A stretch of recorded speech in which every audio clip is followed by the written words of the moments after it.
I don't know that it was too early. I think that it's natural that not every player has, read everything that's out there. For example, not every player has read the War Crimes novel, so they're not really sure how what happened happened. But mostly, as long as it's really cool and players are excited about the idea of going to that time period and fighting against the Iron Horde, then mission accomplished.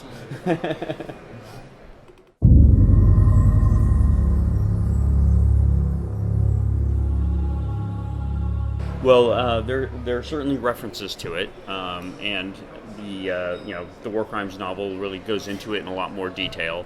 Um, but that's something that you're going to see more in terms of the lore that's on our website and stuff like that. More information about how that works.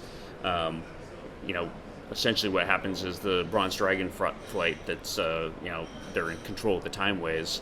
Kairos Domu is a member of that, and he helps Garrosh escape and takes him to this point in history so that he can rally the Horde together, because he feels like the world needs a Garrosh Hellscream in order to be able to take on the Burning Legion.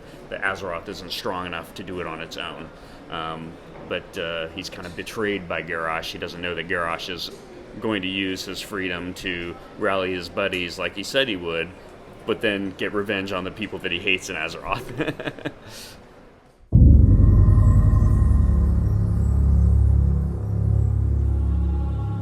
Class side, we just released a class of Mists of Pandaria, and we're very deliberately not releasing a class with every expansion. We don't feel like the game can really support a class every single expansion. Otherwise, our number of classes is going to blow too quickly, and they'll lose their identity. So that's very much on purpose. On the race side, we decided to focus on redoing all the old races instead of creating new races. Honestly, I really feel like that was the better choice to do what we did, because players seem actually a lot more excited about all their existing races being upgraded than some new race that they didn't even necessarily want to play.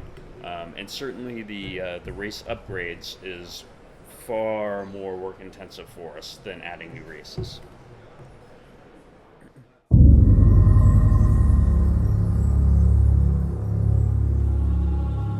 It's definitely something that we're talking about. I think there's definitely a good reason to want to do that.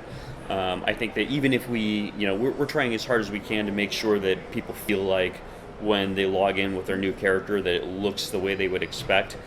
Even if we get it almost perfectly, there will still be people that really want to change it, and I do think it would be nice to be able to support that, but we don't have anything to announce for sure yet.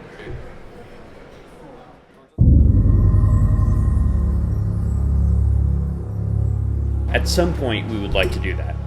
We're definitely focused right now on trying to make sure we get the ones that we're doing right, and there's still work to be done in that regard. There are still a lot of cases where people look at their character, the old one and the new one, and go, that guy looks different.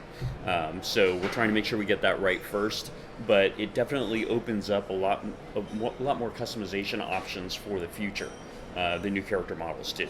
Because in the past, we were much more limited in terms of how different we could make things look, because all the different geometry was faked in a lot of ways. So I think that we'll have more kind of tools in the toolbox to play with.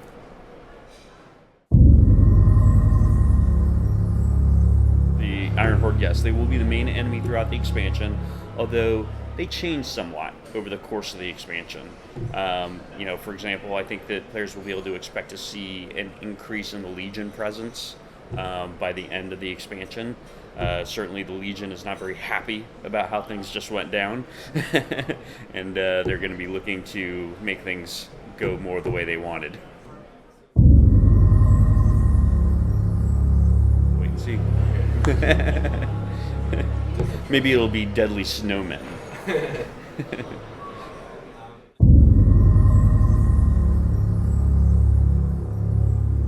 I think that we want to use a very light touch with it wherever we can, because mostly what we want to do is give players an opportunity to play in a setting that you wouldn't normally be able to play in World of Warcraft.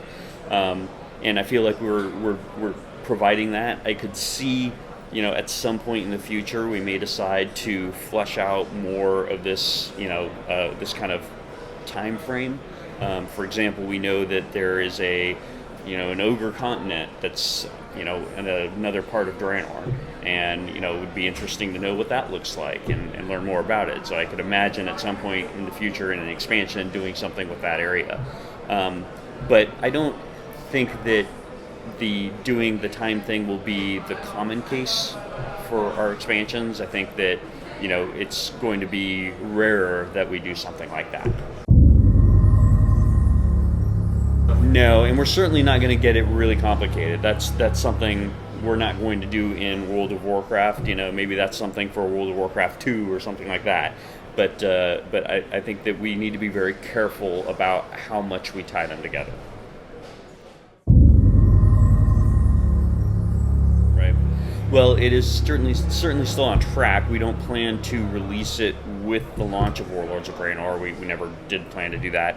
But we are still working on it, and it's making progress, and we'll probably launch them a little bit at a time throughout the course of the expansion, and maybe even beyond that.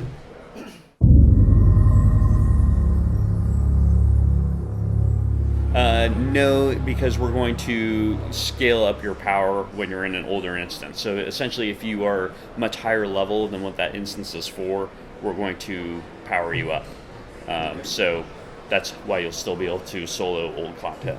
So it will still feel the same? Yeah. You'll have to learn more about that as you keep watching through the expansion, see how it goes.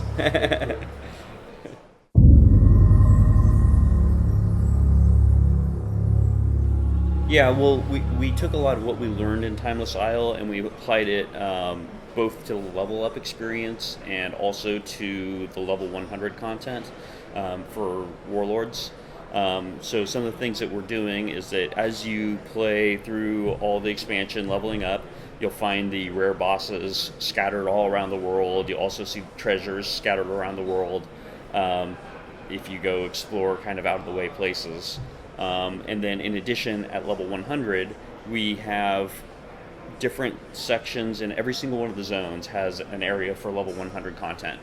And that content is built in a style similar to the Timeless Isle.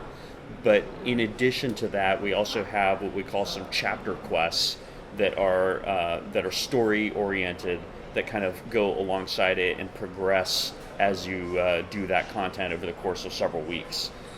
So it's kind of like a combination of what we were doing in patch 5.1 and Timeless Isle stuff sort of put together.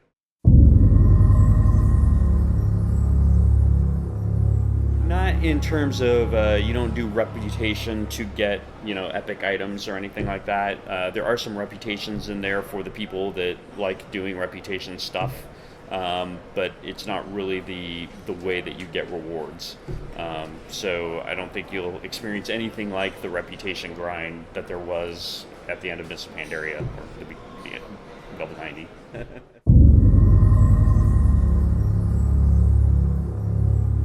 Right. That's actually a really interesting idea. We hadn't really given that a lot of thought. That's kind of cool. But a lot of the reason that we did that was that normally, you have kind of a set of stuff that you put in any given city, bank, auction house, or guild bank. You've got the portals to the other capital cities, stuff like that. There's a handful of things that usually go in the cities. A lot of that stuff is actually in your garrison at this point. And, for example, if you build a storehouse as one of your buildings, you'll have access to your bank. If you build the trading post as one of your buildings, you'll have access to the auction house from your garrison. So with that duplication of functionality, the massive spaces that we have with Bladespire and Karabor don't really work very well, because you're either going to use a tiny little segment of it and kind of wonder, like, what's the rest of this place for? Or you have really annoying, inconvenient runs all the way across these big areas. So unfortunately, they just didn't actually work out to be a very good play experience to use them as a city. it's one of those things where it's a cool idea, but when you actually play it, you'd be like, this is terrible. Why did you guys do this? So some of those things are now split between all those things are now split between the Garrison and the Ashran hubs. For example, the Ashran hubs still have a couple of key vendors that you'll want to go to, like the Apexis Shard vendors, some blueprints vendors for your Garrison, stuff like that. So there are some important things there that you'll still want to go to, but not as much as you would use a normal capital city.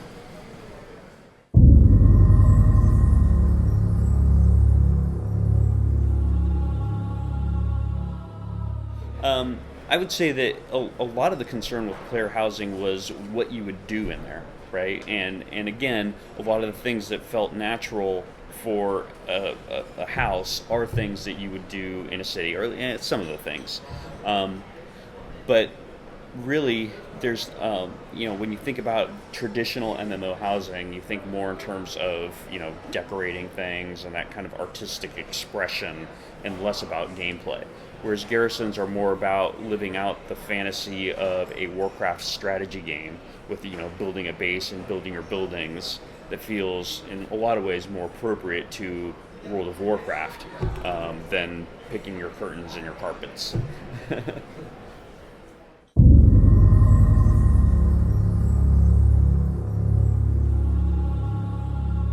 So it's going to be in a content patch, and it is going to contain the where the the Grommash Hellscream raid is.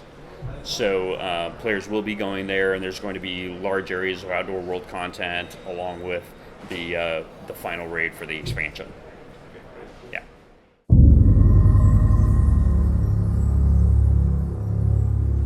We'll have to kind of see how things play out. A lot of it will depend on what players want to see more of. Different ideas that we've talked about would be you might be able to increase the size of your garrison in a patch to like a tier 4 or something like that, or we might allow you to move your garrison to a different zone, or we might create some different buildings as alternatives. So a lot of it will depend on what players feel like is the most important to them. What kind of things they would like to see, or maybe they won't care at all and like, yeah, Garrison, whatever. In which case, maybe we won't. So we'll see.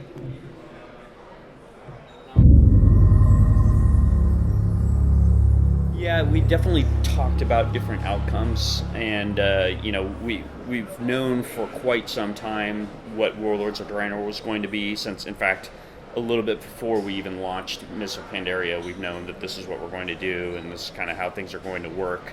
But there was definitely discussion about what the best way to approach that was. We're definitely trying to make our expansion continuity flow nicely into one into the next, and not quite seem so arbitrary about where it's going. So, to do that, though, you need some characters that carry over and transition and evolve over time.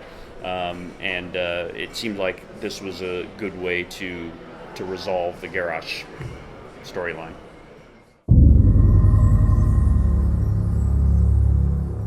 Yeah, there is new stuff for pet battles too. Inside your garrison, you'll see that there's a little area for pet battles, and you can unlock it by doing a pet battles quest inside your garrison where you hunt down a couple little creatures. So there are new guys to capture. There are some new rewards for it. There's a new set of pet battle trainers to battle against.